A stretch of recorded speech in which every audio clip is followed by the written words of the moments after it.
boss, secretary, and Christmas truths. Snow dusted the windows of the hotel conference room like powdered sugar, softening the city beyond into something almost forgiving.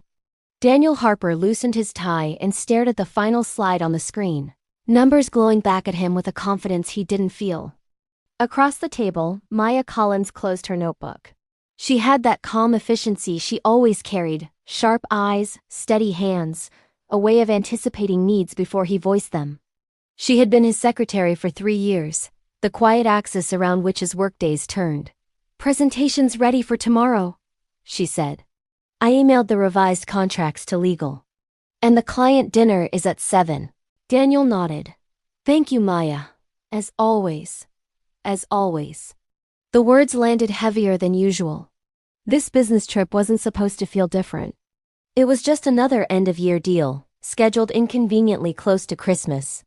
Yet here they were, stranded by a snowstorm that canceled flights and stretched a 2-day trip into something uncertain and intimate. That evening, the client dinner was postponed. The restaurant lost power. The city slowed under the weather's insistence. By 9, the hotel was offering complimentary hot chocolate in the lobby, a small mercy against the cold. Daniel found Maya there, standing near the Christmas tree, its lights blinking softly like a held breath. "Hot chocolate?" she asked, lifting a cup toward him. He smiled. "Why not? We've earned it." They sat by the fire, the space between them shrinking in a way boardrooms never allowed. For once, there were no emails to answer, no calls to return. Just the crackle of logs and the distant sound of carols playing through the speakers. "My family's probably halfway through decorating the tree by now," Maya said, stirring her drink. "My mother insists Christmas doesn't start until every ornament has a story." Daniel chuckled. "Mine too. Though I usually miss most of it." She looked at him then, not as his assistant, but as a man. "You don't have to," she said softly. The truth in that startled him. He set his cup down. "I tell myself I'm doing this for them. For security. But sometimes I wonder when I stopped choosing." And started just managing. Maya hesitated, then spoke with a bravery he hadn't seen from her before. "You know, Daniel, I've been doing the same. Staying inside the lines because it's safer." The fire popped. Outside, snow fell harder. They talked about dreams shelved for promotions, about loneliness disguised as ambition, about the quiet ache of wanting more.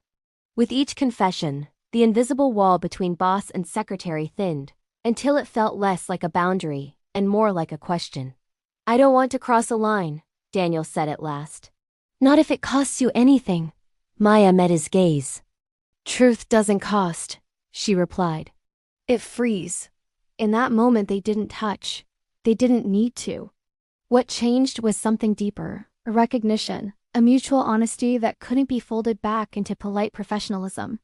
The next morning, the deal closed successfully. Flights resumed. The world returned to motion.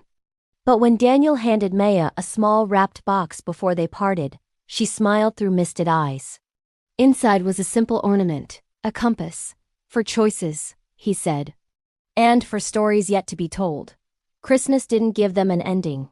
It gave them clarity. And sometimes, that changes everything. We're trying to reach 1,000 subscribers. If you enjoyed this content and want to support the channel, please take a second to subscribe.